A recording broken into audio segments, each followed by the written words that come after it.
I want to start by saying that, as she mentioned, the titles of the first two books I have published. The third one, which is the more recent one, is really the third of a trilogy. And I think it will be the last of my writing history. But I will not bother you in speaking about what happened before the Second Majles.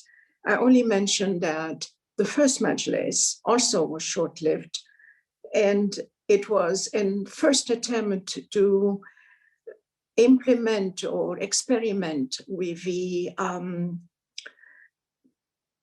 democratic, shall I say, or parliamentarian governance.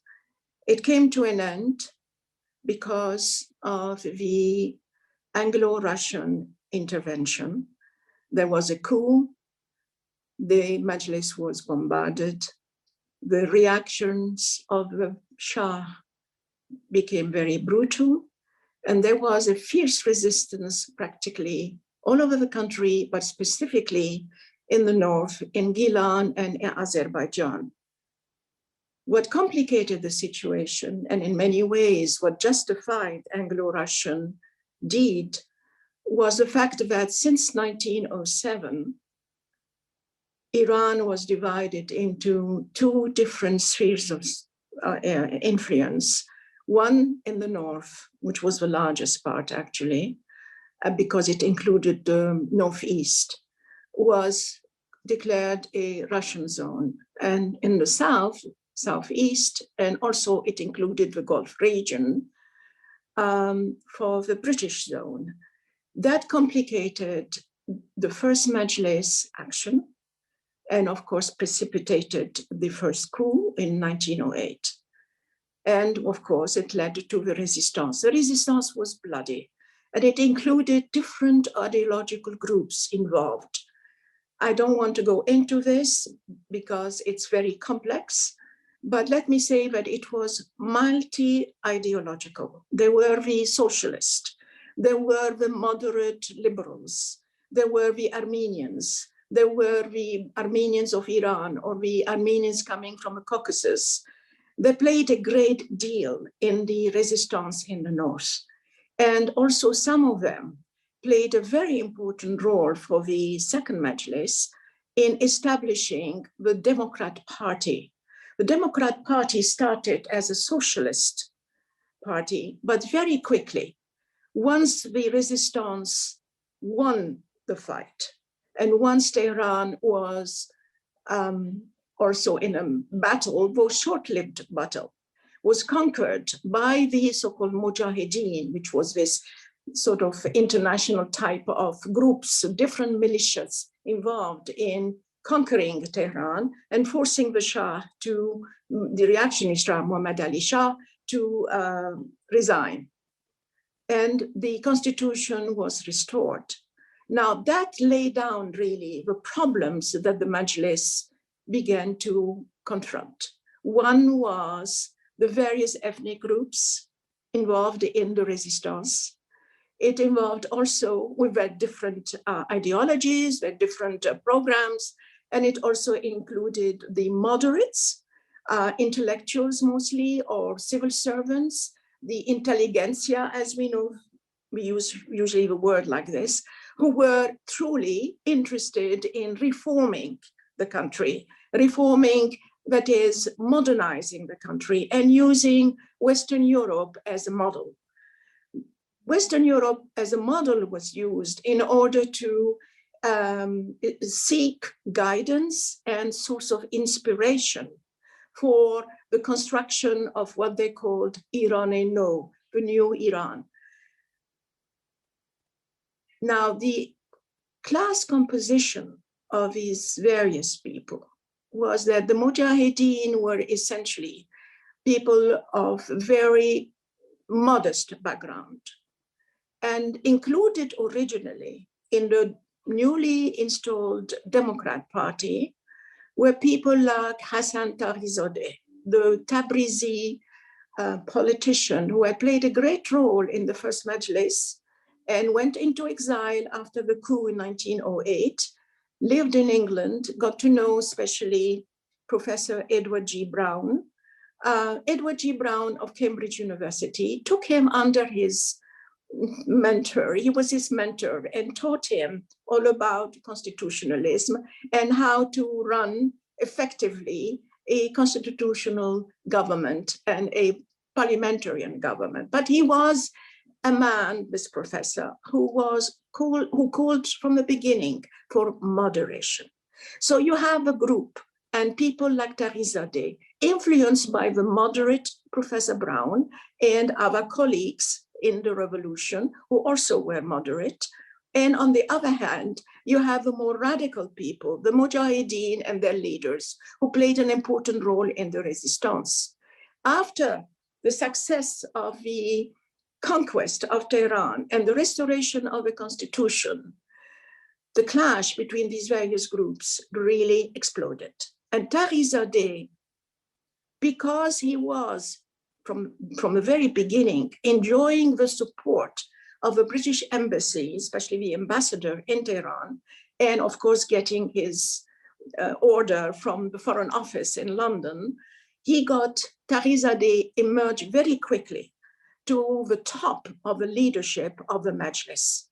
He was associated with the Democrats, but as soon as he assumed power, and a power that was in those days supported by various groups, he, kept his distance from the socialists. And these socialists were both Iranian, Azerbaijanis, or elsewhere from Iran, and essentially the Armenians. The Armenians played a big role in the Constitutional Revolution, especially in the beginning, in the resistance, in helping setting up the program for the Democrat Party.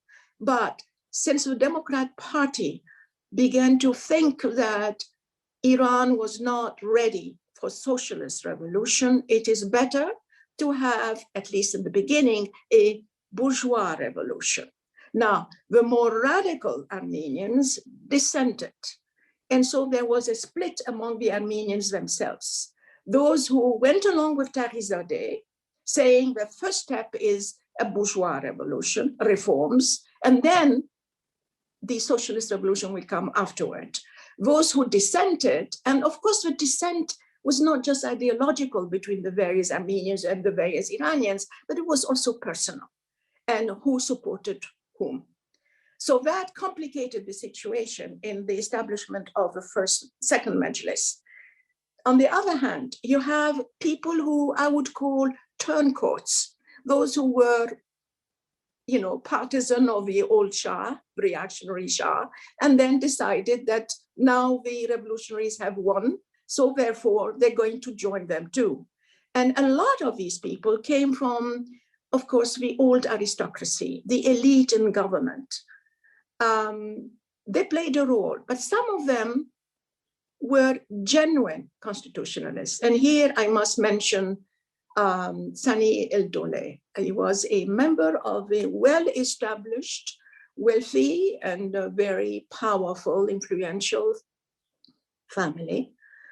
He and his brother, Mukhber al-Sultaneh, were sent to Berlin to study when they were young in school. And they lived with the Siemens family. The Siemens family is a very important, still until now, industrial and banking family. And they took these two brothers under their wing and helped them to develop. And this important relation with the German family played an important role once the Second Majlis was set. Because from the beginning, you begin to have three important politicians who played a role in the revolution, in the Second Majlis. One, you have the two brothers who were declared immediately, especially by the Russians, but also by the English, as German clients. Then you have the Bakhtiari Ilkhan, Sadr Asad, who was considered a client of, or a protege of the British.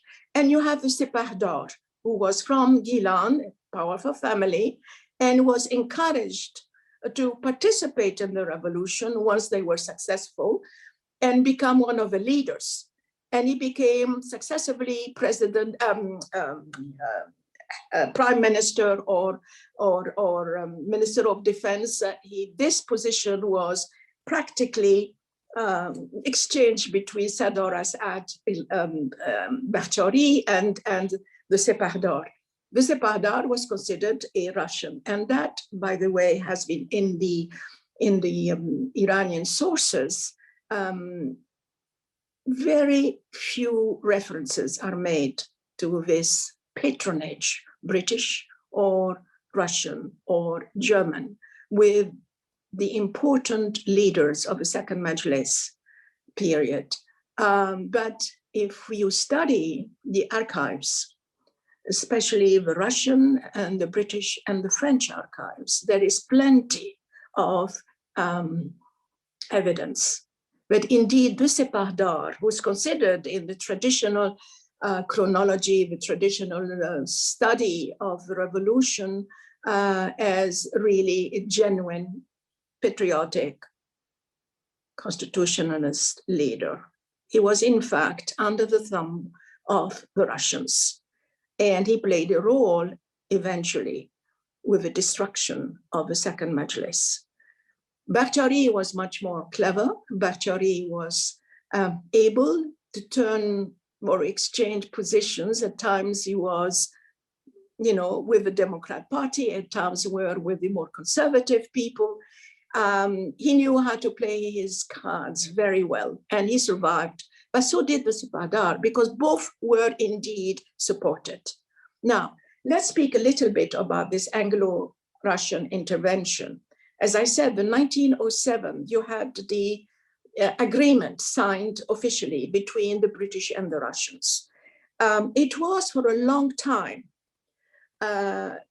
seen as an attempt, this agreement, peaceful agreement between the Russians and the British, to divide their various spheres of zones of influence in order to stop conflicts. And it was accepted, but it was considered as a means to prevent the Germans. That was shortly after the reunification of Germany and the rise to power of Imperial Germany. And Germany was also rising as an economic power. And Germany, having the economic power, was interested in developing trade with an investment in Iran, something that, because of the agreement between the Russians and the French, and the Russians and the British, there was no room for the Germans. They were not allowed. The Germans were not allowed. And so the whole history of the Second Majles is also a history of the British and the Russians fighting and obstructing any attempt by the Germans to get involved anyway in Iranian economics or politics.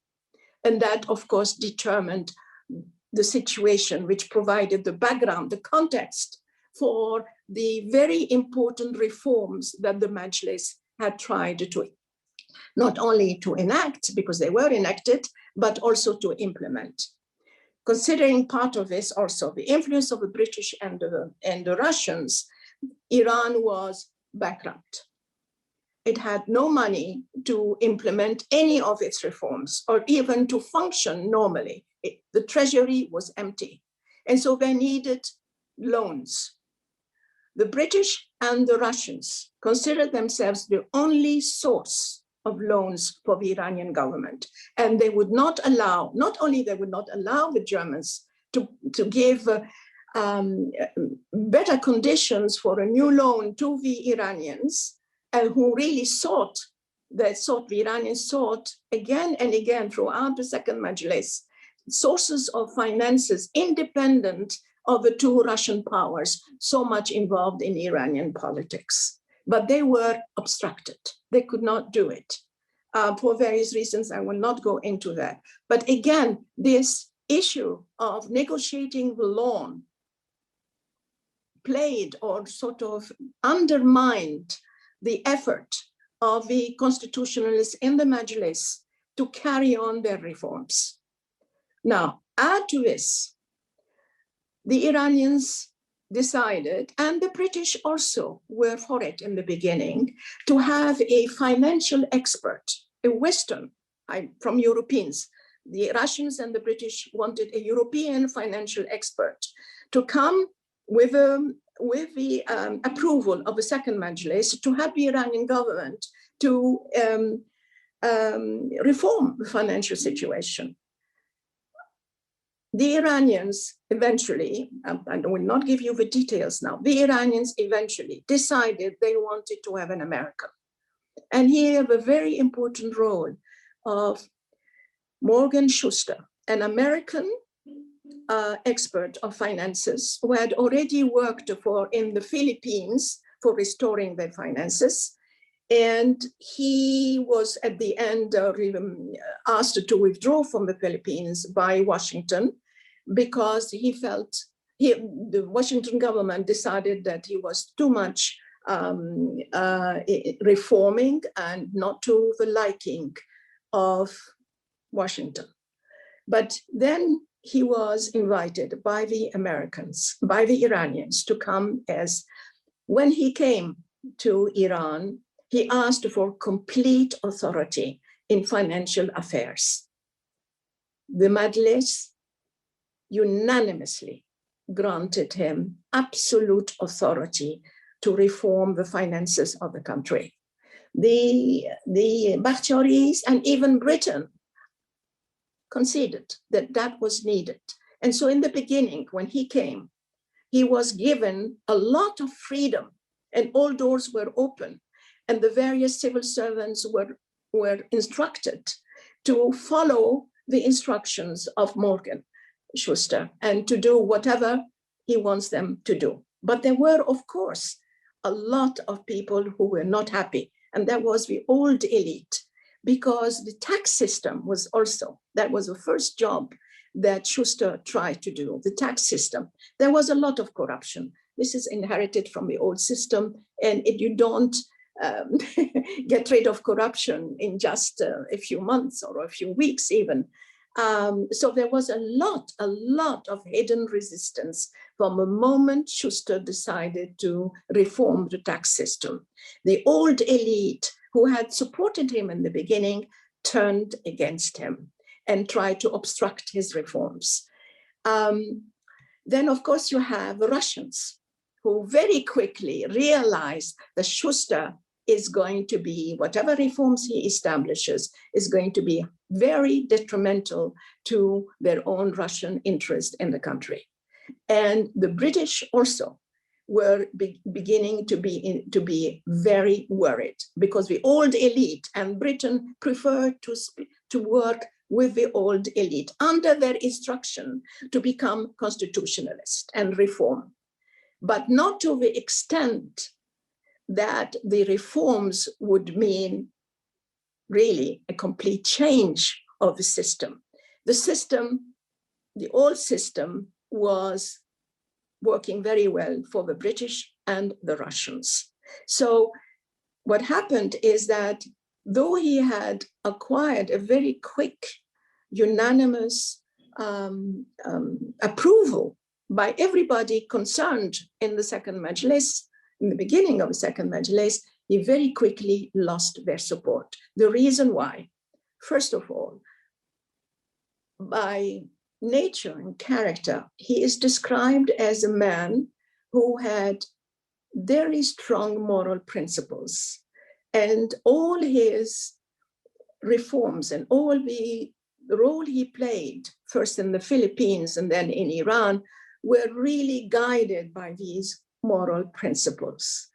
Some of his detractors believed that he was too intransigent. And in many of the archives of the British and of the French, he's described as an elephant in the middle of the room, that he was in fact destroying more than he was actually succeeding in constructing. But definitely the reason was, especially Russia, was very, very much against his reforms. But eventually the British. The British, why? Because the British went along with the Russian opposition because they were very worried about the end of the agreement, the 1907 agreement. The 1907 agreement was extremely important for the government in Foreign Office in London in those days. There were people who were against it from the very beginning, but Lord Grey, who was a foreign minister at that time, and the people he managed to have around him were absolutely adamant in safeguarding all the terms of the 1907 agreement. And that meant accepting anything, any objection on the part of Russia with what is happening in Iran. And this is something that the Iranians very quickly saw, but Morgan Schuster also saw. And he felt that England had nothing to win out of this, but just playing the game according to the wishes of Russia. France also played a role, but Germany also played a role. Now, Germany, let me talk about Germany first. Germany was indeed expanding into the Middle East, first in the Ottoman Empire and then in the Arab world. The emperor of Germany had a first trip to the Ottoman Empire and to the North African countries. And he sort of developed a strong attachment to Islam, Muslims, and the Middle East. And he encouraged the German businessmen to develop and to penetrate as much as possible economically the Middle East, including Iran. Now, in many of the archives that I am familiar with, German archives, Germany, in its correspondence with the Russians and the British and the French, insisted that they were not interested in any way in damaging the terms of the Anglo-Russian agreement. What they wanted is the right to also get involved in the economic development of Iran. It had no political agenda at all. But of course, we did not believe him. And the thing is also, France was involved in that. France, remember, had lost a war in 1870 against the Germans. And there was a strong spirit of revanchisme, you know, seeking revenge and restore the honor and provinces that Germany had conquered away from France, like Alsace and Lorraine. So they were preparing for war against Germany, and they were interested in having an alliance with the Russians and the British. And for them, it was absolutely important that the agreement of 1907 stays alive and is not destroyed for fear of Germany. Why was France fearing Germany? Because definitely there were Iranians, and specifically the two brothers, Sani el-Dowleh, the creature of Germany, which he wasn't. He was just seeking advice, inspiration, and contact with the various financial and industrial companies in Germany. And they spoke fluent German, and they even established a German school in Tehran. But France really did not want that, and called Sani el-Dowleh again and again the creature of Germany. And it was detrimental to the Anglo-Russian Entente, you know, agreement, and detrimental to, of course, to France and French interests. And there were many, apart from these two brothers, there were many Iranians who were seeking loans elsewhere besides Britain or Russia. And they were interested in really having an independent source of, and the Germans offered that. And that, of course, was obstructed, as I told you. And there were international European financial companies who were ready to give loans. But of course, they will need to have terms that would ensure the compensations. And that is something that the British and the Russians, both of them, definitely were opposed. And they did their utmost, and they succeeded in sabotaging any attempt of a European source of loan for the countries. As I said, we don't know, not much has been written of the role of France in that period, but it was an important role. The French ambassador, who was truly against the Constitutionalist, was instructed again and again to maintain the good relations between the Russians and the British, and to not to go along with Iranians who were seeking elsewhere, and especially with Germany. Now, what is important is that the 1907 agreement was considered for a long, long time by historians as caused by the need of the British to check the advance and the penetration of Germany, economic penetration of Germany in the Middle East, and especially in Iran. A more recent book, I think it was published in 2010 by a British historian, I think he's in Oxford or Cambridge University, Christopher Clark. His book, The Sleepwalkers, I recommend everybody to read it to understand the great game and all the situation on the eve of World War I.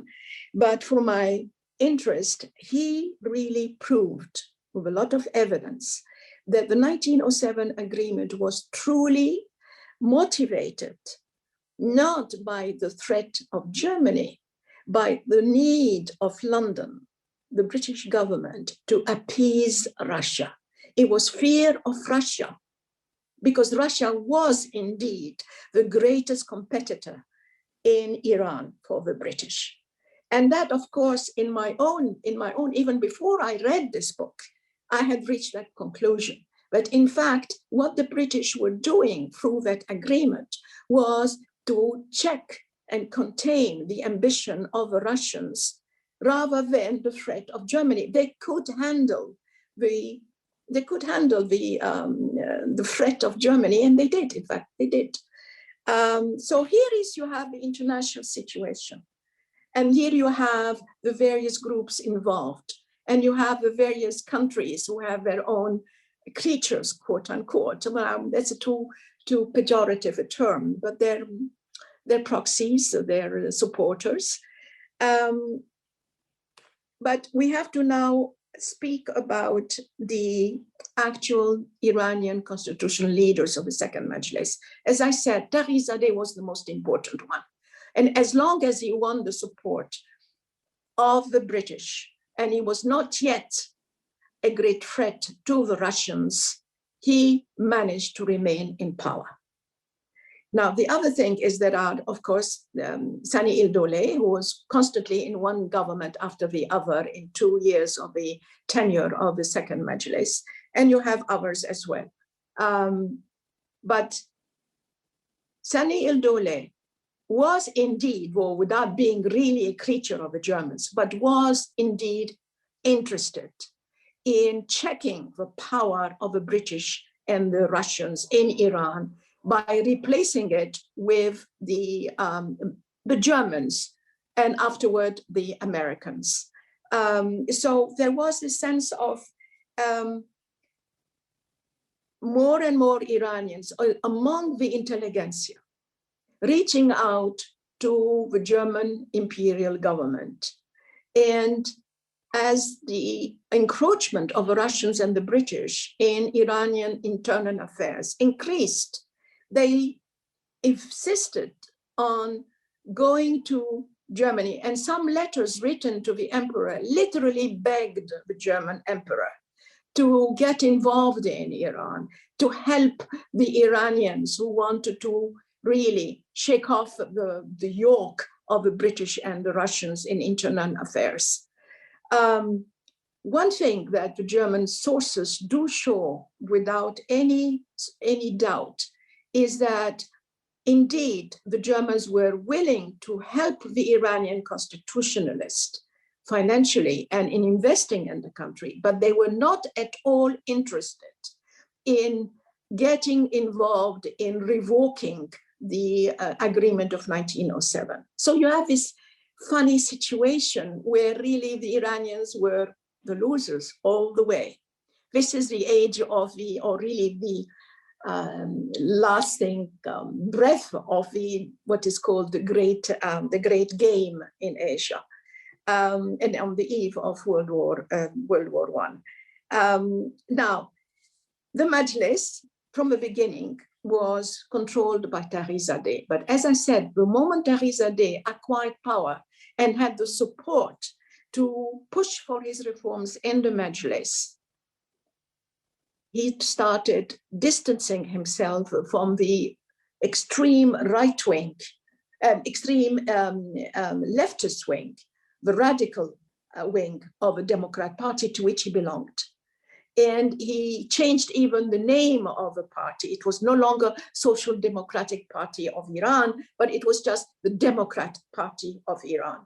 They were liberals. They were far-reaching in their attempt to reform the various institutions, secularizing the public institutions through enacting reforms in the Majlis. And they were successful. This is, I have to insist, that the reforms, and most of them were secularizing reforms, were successful because no matter what was the ethnic or the professional identity of the deputies in the Majlis, they were all, and often in the debate, unanimously voted for far-reaching secularizing reforms. I have to insist on that.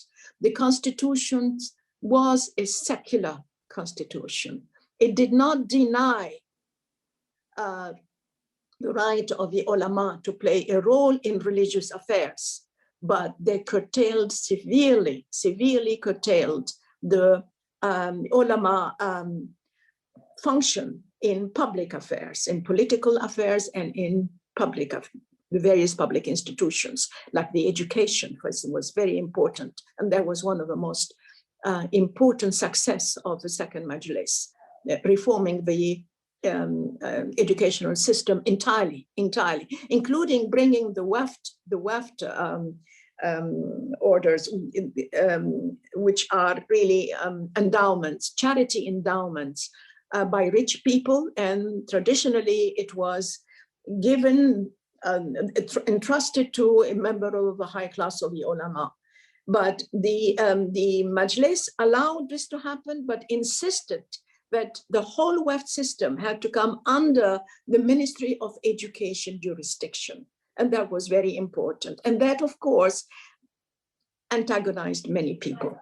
So enters Mr. Schuster, and Mr. Schuster worked very closely with the Democrats.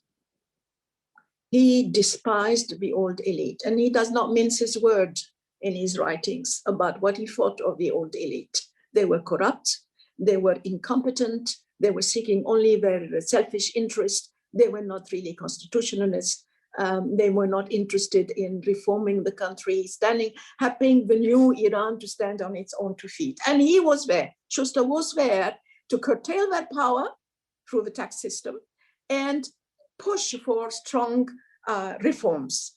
He enjoyed till the very end, he enjoyed the support of the Democrats.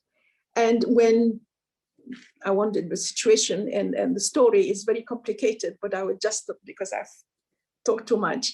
What happened is that eventually, what was unanimous effort to reform the country, especially enacting secularizing reforms, began to be divided.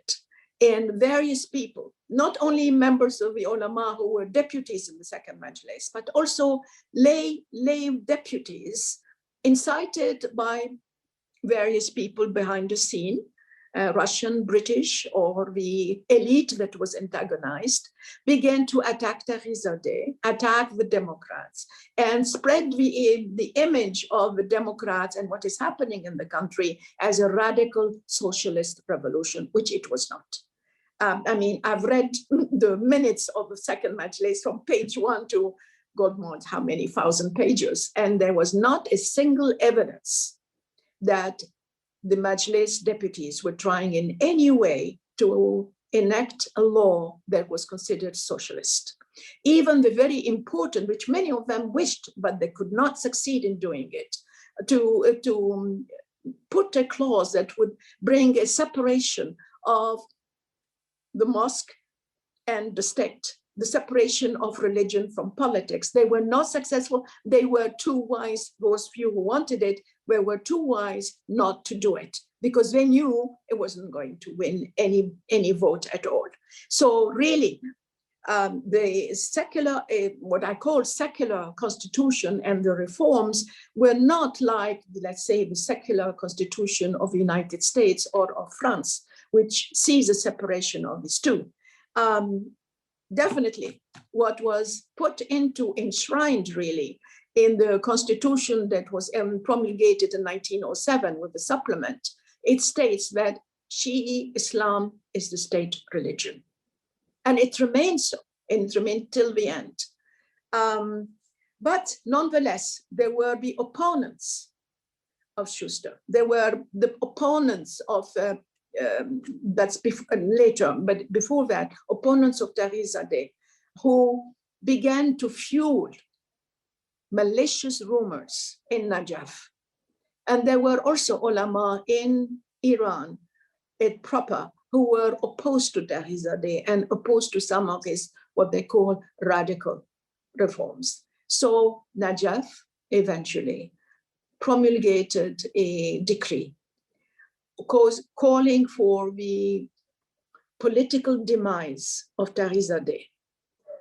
Tarizadeh was forced to leave and eventually went into exile, his second exile.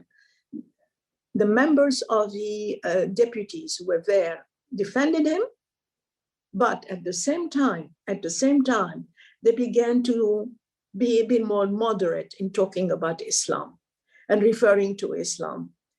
And so very quickly, you have a loss of unity among them. And that loss of unity was fueled by the people who were, for one reason or another, were antagonized. And that's what happened.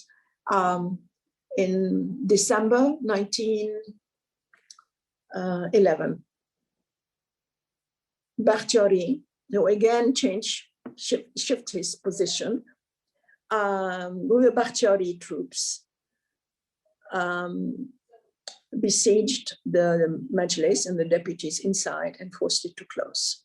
And it was closed, and it was not to be reopened till much later. And that was, I don't have time to speak about my reforms, but I would be happy to answer your questions. Thank you so much, Dr. Bayat. We have lots of questions and comments coming in for you, so I'm going to get right to them. One viewer writes, recent scholars have written about the hitherto overlooked role of women in the Constitutional Revolution. Can you talk about their role? Very good questions. Yes. It's a vast subject, then I have only maximum 40 minutes. I took 40 minutes. Yes, they played a role. There is no doubt about that. And what is the best source for the role of the women in this second Majlis? It was Morgan Schuster. Morgan Schuster was supported by women. I won't call revolutionary women, but women who fought for their right. The first Majlis refused to give them the right to vote. And they were upset also because the second Majlis refused to give them the right to vote. The electoral system absolutely keeps them out of this right. But Morgan Schuster was supported by these women, and some of them were really very courageous women. A lot of them were upper class, wives or daughters of the elite members of the Majlis, actually. And he, in a very interesting paragraph, he speaks about them as the most modern, the most far-reaching, the most courageous women in the world that he knows of. Remember, that was the time of the suffragettes movement, especially in England and in the United States. So he had some comparison. Now, was he right to declare them the most courageous women in the world? I don't know. But he was writing this because they supported him, and they often clandestinely provided him with coming at night, incognito, giving him various documents which they took from their husband or their sons to prove that he was right in his denunciation of that person corruption. So yes, they played a role. They participate in manifestations. They established their own anjumans. In the first Majles, their anjuman, women's anjuman, was closer to the men's anjuman, the various societies. But they formed their own independent women, and they played a role. And they tried to push, but unfortunately, in the new reforms, they did not get much. At one point, one deputy, of course, all the deputies were men, raised the issue that one woman of his acquaintance wanted the Majlis to enact a law that allows women in schools to study matters, biology, physics, mathematics, like the men, in the reform schools curriculum. And it created an uproar in the Majlis. They are not equipped for that. They don't have the brain. They were not created for the brain. The usual traditional anti-women. And it was immediately dismissed. And it wasn't even debated. The same thing with the right to vote. That too was dismissed. And the chair of a committee for the electoral laws insisted that, yes, he would be in favor of giving the right to vote to women, but he said, this is not the time. So they were defeated. They really were defeated. Well, they participated a great deal. In one of my earliest articles, which was published, God knows when, in the 70s, 78, I think, I do have an article about this. Yeah. Thank you. Another question is, what, if any, role did the Babi and Baha'is play in the revolution or resistance? Okay, I have been described, vilified as a Baha'i, an Azali, whatever, because in my first book, Mysticism and Dissent, I have a whole chapter, not about Baha'ism. I don't know much about Baha'ism, but about the predecessor of Baha'ism, which is the Babi movement in the middle of the 19th century. And I gave details of how they were truly attempted to reform and curtail the power of the Ayatollahs in Iranian affairs. Of course, it was declared a heresy, and he was killed. And then his successors were divided. One division became the Baha'is, and one division became the Azalis. The Baha'is decided not to get involved in politics. And the Azalis were involved and they played a great role. Well, it is not recognized in the conventional sources of the revolution, but they did play a great role. But not as Azalis. They just converted their ideas from religious Azali to really secular political constitutional movement. They joined the secular constitutionalist and the ulama who were in favor of the constitutionalist. But very little is written about it. Even Feridun Adamiyat, one of the most important historian of the revolution, does not mention their background. Thank you.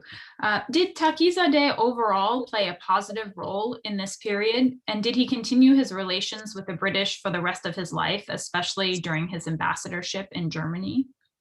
Are you talking about Taqizadeh? Yes. Oh, Taqizadeh really is a very complex guy. For the period I'm talking about, he was supported indeed by the British. In fact, during the civil war in the north, after the coup against the First Majles. He met in Cambridge, Professor Brown, and Professor Brown tried to sort of open doors in government departments, and in a way, in a untold, really untold gesture, the Lord Grey even supported Tarizadeh to go back and establish a reconciliation. And he went back to Tabriz anonymously, and then rallied together various groups to help restore the constitution. By the time Tarizadeh was sent back, Lord Grey managed to have the agreement of Russia to restore the constitution. And so that period, and as I said, he became a most important reformer in the Majlis and recognized as the most important leader of the Majlis. And his role is very important. And his role, even by his detractors, like the French ambassador, who was so anti-constitutionalist and so skeptical about it, cynical. But he said, if there is one real revolutionary leader, it is Tarizadeh. But he said, there are ways and means, and that is in the French documents. There are ways and means, the ambassador wrote, to support his demise. So there were various groups involved in hastening his demise, not only internally, but also from abroad. Afterward, yes, he went to Berlin, and frankly, I don't want to talk much about it because I have not done original research. Thank you. Critics of the Constitutional Revolution have referred to it as a British ploy. What evidence is there for this claim? No, the British in the beginning supported it for their own end. They wanted to have reforms because the reforms would help them in their economic and trade activities in the country. They wanted military, for instance. They wanted a modern military. They wanted modern financial rules and laws that will facilitate their own activities in the country. But very quickly, as I said, because they were very anxious to keep the Russians continue to support the agreement, and therefore they just gave in to all the demands of the Russians. Whether Tarizadeh was a creature or the Constitutional Revolution was a creature, I do not agree with that. There was, and if you read my first book and my second book, there's plenty of evidence that there was a movement being formed, but seeking guidance and seeking support. And of course, the British gave support. But the support that the British ambassador in Tehran gave in the beginning was not totally agreed with by Lord Grey or the group around Lord Grey. And so he could not really do things as he wanted. But support does not mean that it was a conspiracy of the British. My work as a historian absolutely refutes that. Thank you. And what role, if any, did the US play in this period? There is some evidence of Iranian nationalist efforts to bring the US into the process. Of course, this is with Morgan Schuster, definitely. And it was done secretly. There was the American ambassador in Tehran who really was in contact with the Democrats. And whether he's the one who suggested to the Constitutionalist to hire an American, I don't know. But he played a big role, that ambassador, in staging this movement to bring an American financial expert and reform. And the Iranians, especially the Democrats, but even those who were not politically affiliated with any group, were all for it. and has facilitated and requested the American government in Washington to grant that right. And they chose Morgan Schuster. And yes, then Morgan Schuster played a very important role. And as I said, he antagonized all his reforms, antagonized the old elite, but antagonized also some of the, you know, the opportunist members of the government or of the Majlis. They were offended by him. Even Sadr Asad Bakhtiari, who in the beginning was all for Schuster, turned against him because he also turned against the corruption of the Bakhtiaris. So, as I said, he is, and I can say that from my own research, he was a man with very strong moral principles. Thank you. Having just but deposed... that was only the beginning. And by the way, I just want to tell you, that was only the beginning of American involvement, because at the end, when the Russians and the British were absolutely upset and really demanded the resignation of Schuster, and Schuster would tell them, I don't get my instructions, I get my instruction from the Majlis. If the Majlis ask me to resign, I will, but I will not get this instruction from you. And of course, he never got it.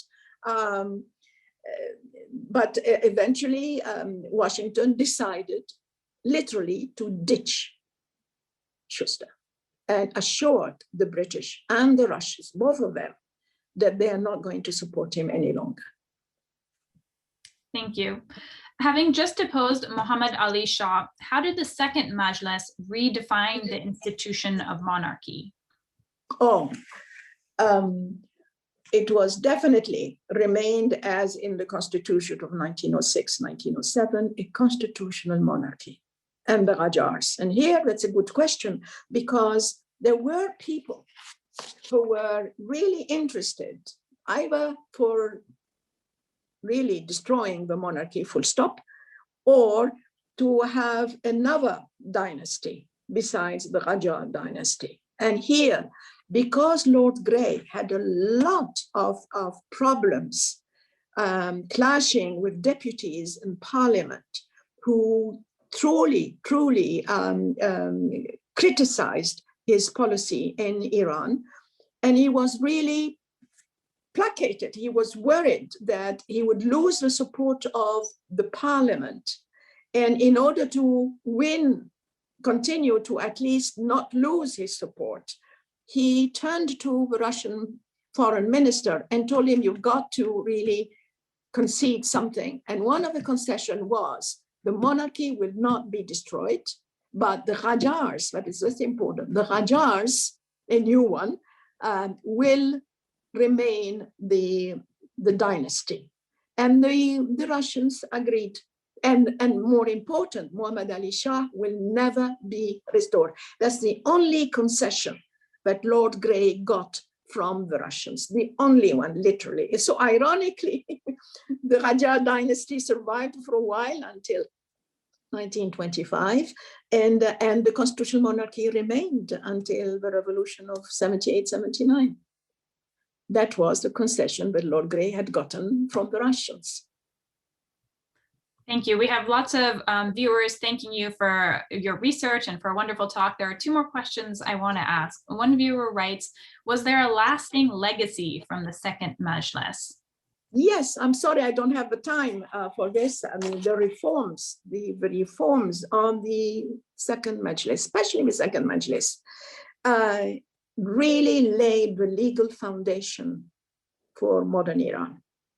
They could not implement it. They did not have the money, and also because the Second Majlis was closed. But eventually, all these reforms, practically the major ones, including the idea of a constitution and constitutional monarchy, was picked up by Reza Shah. And that explains why a lot of members of the intelligentsia in Iran in the 1920s and 30s, in the beginning, fully supported Reza Shah, because he was going to implement the reforms that they had worked so hard to enact. The rest is history.